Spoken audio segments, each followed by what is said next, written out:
Hello, White. This is Jamil Hassan from Mashik TV, Pakistan. Take it on a lighter note. Two M's that Pakistani fans will never forget: Michael Hussey and Matthew White. How hard it was targeting one of the finest bowler of T20 and current top bowler of the tournament, Shaheen Shah Afridi. How hard it was targeting him. Yeah, we didn't really target him, to be honest. Marcus Stoinis played a terrific innings, I thought, to be able to get it to a total that we started to think would or could be chaseable towards the end there. So I think the way he played freed me up to be able to do what I did at the end there. Obviously, I was hitting to a bit of a longer boundary to him, but we felt like the left arm, his slow balls were going to spin into me, so I thought that I would target him a little bit more, I suppose, in that over, given that I thought if Marcus was there in the last over that it would give us a good chance to win the game. If Ralph bowled the last over, he did really well off him, the previous over that he'd faced off him. So that was kind of our thinking. We certainly didn't go into the game targeting him. He was a terrific bowler, and I just got lucky tonight, I suppose. Shakir Wasi here from New News, Pakistan. Was that catch drop is a turning point of this match? And my another question is that Australian team is the most experienced team of this all teams with a lot of senior players. Do you think in a knockout round or a pressure match, experience does matter? Yeah, it certainly helps. Just to be in that situation, I think even the first game to be batting with Marcus in that South African game and us working really well together and getting us home then certainly helped as well. But yeah, experience is key in these games. Even though we lost a few early wickets and things weren't really going our way early, there was no real panic in the dressing room. We've got experience the whole way down, and the same with the ball. It felt like at times we were going for 12 and 13 and over with this crowd. It felt like we were behind the game the whole time, but you look at the board, it was 7, 8, 9 and over. It wasn't like we're getting put all over the park, but in those scenarios I think experience really helps to be able to slow the game down a little bit and be able to dictate what we want to do a little bit more. So I think T20, we all thought it was going to be a young man's game when it first came in, but it's certainly the more experienced players tend to have a little bit more success towards the back end of their careers. So yeah, it's hard to say. The drop catch, I'm not sure. I think we needed 12 or something, 14 maybe at that stage. So I felt like the game was starting to swing in our direction at that stage anyway. I get out there and, we're not sure what's going to happen, obviously, but I would still be pretty confident with Pat coming in and Marcus still at the crease that we could have got the job done anyway. So I wouldn't say that was the reason why we won the game. Thank you. We'll go to Zoom now. We do have a lot of hands up here, so we may not get to everyone this evening. We'll start with Adriz Malik. One question each, please. Thank you very much. Congrats. Australia played very well and make a match. Is there any hope before that catch drop is that you are ready to meet the target, or something that catch drop made for you people? As I just said, I think by the time that the catch went down, I was pretty confident that we were in a really good position to get the runs. If that had happened 3 or 4 overs beforehand, then obviously that would have dictated the outcome of the game a little bit more. But I think we must have needed 14 because I came back and I think we need 12 after that. So, he takes that. We need 14 off, whatever it was, 8 or 9 balls. And as I said, Paddy Cummins was coming in next and Marcus was hitting the ball as well as anyone out there tonight. So, you can focus in on the things that happen really late in the game, but there's plenty of things that go on throughout a whole game that can dictate a little bit. So, no, I don't think, I hope that wouldn't have too much of an effect on the outcome of the game. Salman Khan. Thank you. You have played a very good cricket today and rode to the final. What do you think what was the turning point of the match? Those 3 run-outs which are missed, or the catch drop by Hassan Ali? I don't think any of them were the turning points to the match. I think the way Marcus Stoinis batted at the end, to be honest, was probably the turning point of the match. I think when I came out there, and he might have hit the spinner for a 6 first ball that I got out there, I think that kind of a play, in my eyes, is really gutsy, and those decisions that you make out in the middle win your games. I mean, he could have easily blocked that ball. He went for it, hit a 6, and then that total comes down a little bit more. But I think the turning point of the game, I thought, was Marcus's over against Ralph. I thought that kind of swung the momentum our way and gave us a little bit of an opportunity to win the game. I don't think it's just an easy thing to do to focus in on missed chances. Yes, maybe it would have gone down late in the last over, but I'm still confident that we could have got home. We have a cricket and more. Yeah, hi. Terrific knock that was. My question is, how much did the dew affect the chase and the game in general? Were you comfortable with the target at the halfway stage? Yeah, there was a little bit of dew out there, I think. You may have to ask the Pakistani fielders a little bit more about that, but it felt like the dew was coming in a little bit. The wicket played really, really well. So, yeah, we're confident that we kept the total to something that we could definitely chase. We're probably hoping, under the 160 mark, but they got going towards the back end and stretched that total out a little bit. So, yeah, we're confident, but then we lose our captain first over. You start to chase your tail a little bit. So, David Warner's innings was terrific as well to guide us to somewhere where we could launch at the back end. But yeah, we're pretty confident we could get them. Thank you. It's very early in the morning in Australia. We'll go to some of the Australian media on the line, starting with Melinda Farrell. Thanks, Cole. Hey, Matt. You spoke a bit on the winter tour about developing your your ramp shots. Just can you talk a bit about how important those came into your game, how they came into the game, and if there was anyone who helped you with that? And how much you sort of rely on that at the end? Yeah, I've had those for a longish period of time. I've been playing them for early on in my career as well. But yeah, certainly something that when I spoke to you guys was something that I needed to tap back into a little bit more when I'm batting down the bottom.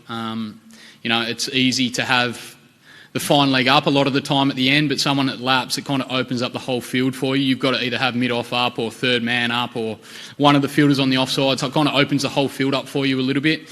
I didn't probably lap as much as I probably would have liked early on in that innings tonight, but I just didn't think that they were going to go pace on as much as probably what they did. But yeah, I was thankful I got a few away at the end, and yeah, it's crucial for someone like me at the end because it opens up the ground for me. Scott Bailey. Thanks, Carl. Yeah, just following on from that, Matty, is there a way that I guess yourself and even Marcus to an extent have been able to work on your finishing ability? Because both of you have opened in the Big Bash for so long, and I know we touched on it earlier in the tournament, but your numbers have traditionally been a lot stronger at the top of the order than they have when you're batting at 6 or 7. Yeah, it's confidence, I think. Confidence in your ability to be able to finish the game. To be able to bat with Marcus has been awesome. I obviously played a lot of cricket with him at Victoria, and early on in his career, so I've seen him grow into the cricketer he is today. So to go out and bat with him, it certainly gives you a lot of confidence. I know that if I can just hang with him for 4 or 5 overs, then he's going to find the boundary. He's too big and strong not to. So, the reason that me and him are probably working well towards the back end is because we know each other's game so much. In the optional sessions the day before the game, you'll find me and Steve Smith and Marcus Stoinis go down to those sessions just because we haven't got a lot of match practice, and I think that's been invaluable to be able to see what those guys are doing at training, especially Stoinis work out his strengths when he's hitting the ball at his best, and he can see me do exactly the same thing. So there's only 3 or 4 batters that go to those sessions, and I think they've been valuable for us to be able to go down there and hit a lot of balls and be able to see each other work on our games. And then, yeah, it's just really, communication has been really cool to bat with Stoinis. It's been a lot of fun, and trying to keep calm is probably the biggest thing towards the back end. It's quite easy for me because I look down the other end and I see his big rig ready to send it out of the park. It might not be as easy for him to look down the other end. Louis Cameron. Hey, Wadey. You've spoken a lot about, playing every game like it's your last with Australia. Was that heightened tonight? Did you feel like your international career might be on the line if the Aussies lost tonight? Yeah. I don't feel like it's on the line anymore so much because I'm not 23 anymore, and if this is it, this is it. It's not really on the line for me. It's going to be all over, I suppose. So a little bit, I think, Lou. I was a little bit nervous coming into the game and knowing that potentially it could be my last opportunity to represent Australia, and just wanted to do well and really wanted us to win this game and give us an opportunity to win the whole thing. We've got a great bunch of guys in that dressing room and guys that I've played for a long period of time with. So, yeah, just really, I feel like this game was probably, harder nerves-wise than maybe what the final will be because, now we're in it, we've got nothing to lose. We're going to go out there and do our absolute best. But and that might be my last game too. And as I've said to you before in the past, I'm comfortable with that. If it is it, then it's it. I'll play as long as they need me, and hopefully we can win some games while I'm there. Ben Horn. Yeah, hey Matt. Before that 2018-19 Ashes series, you had dropped from all three formats, and looked like your cards were marked. How do you reflect on what you've achieved since then? You've reinvented yourself as a specialist batsman in Test cricket. You've captained Australia, and then sort of what you've done tonight. How do you reflect on coming back from what seemed like the end? Yeah, it's hard to reflect on tonight so quickly, to be honest. It hasn't really sunk in yet. I'm sure when I get back to the hotel and tomorrow morning it'll sink in a little bit more about how we went about it and the win that we just had. But I'm just happy that I got the opportunity to reinvent myself, go away and come back with more confidence and really feel like I belong at international level now. You're right, I reinvented myself into a batsman, and then all of a sudden now I'm playing as a keeper batsman again and batting down at 7. So I just feel like I'm the older I am, the more, eyes wide open I am a little bit more about the opportunity I got. Didn't worry me to go down the order, hasn't worried me at all whether I captained or not.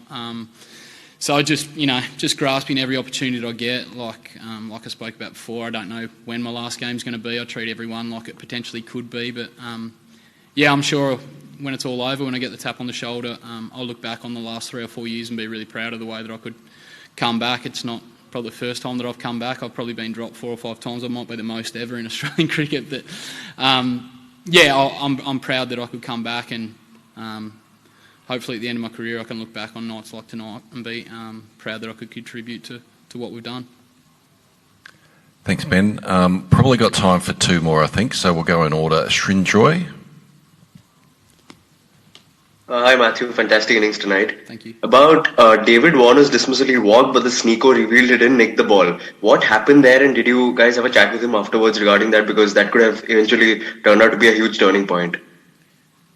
Yeah, we haven't had too much time to chat about it, just passing comments. It's a really hard one with the DRS. I think there was a noise. He wasn't sure, maybe his bat handle clicked or his hand on his bat. He didn't think that he hit it, but I think Glenn at the other end heard the noise, and to be fair, the bat was out there. That was the only thing that it maybe could have been, so he was potentially thinking that he might have hit it. It's really tough in those situations. How many times do you see a batter think that they haven't hit it and they have? So, you need a little bit of reassurance from the other end, I suppose.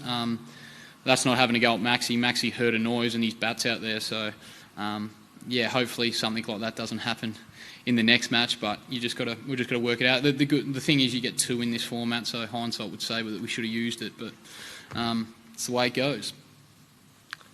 Thank you. I think we'll finish off with one more question, guys, to Shubman. Yeah. Hi Matthew. So at one time point, when you were striking the ball, your strike rate was around 100 and the required rate was around more than 12. So is there any pressure on you that you have to hit the next ball to make you maintain your strike rate? Is there any kind of pressure, or you got a message from the Soines that just play your natural game, we will cover the net later on? Yeah, there's always pressure when you go out to bat in international cricket, and I think that's what I was saying before about batting with Marcus at the moment, is that we try and slow the game down and work out the best way to try and tackle this total. No doubt I would have liked to be striking a little bit better early, but I think Marcus's innings was underestimated, to be honest. It was a terrific innings, took a lot of pressure off me early and gave me the ability to get in and get it late, get them late. So. There's no doubt I was feeling the pressure a little bit, and Storm was saying, we'll get these, and in the back of my mind I was thinking, I hope you do, because I don't feel like I'm going to strike one here at the moment, but while he's around, I'm confident that we can chase any total. Thank you. Thanks, guys, and sorry we weren't able to get to everyone tonight, but we'll finish up there because our bus is going to leave.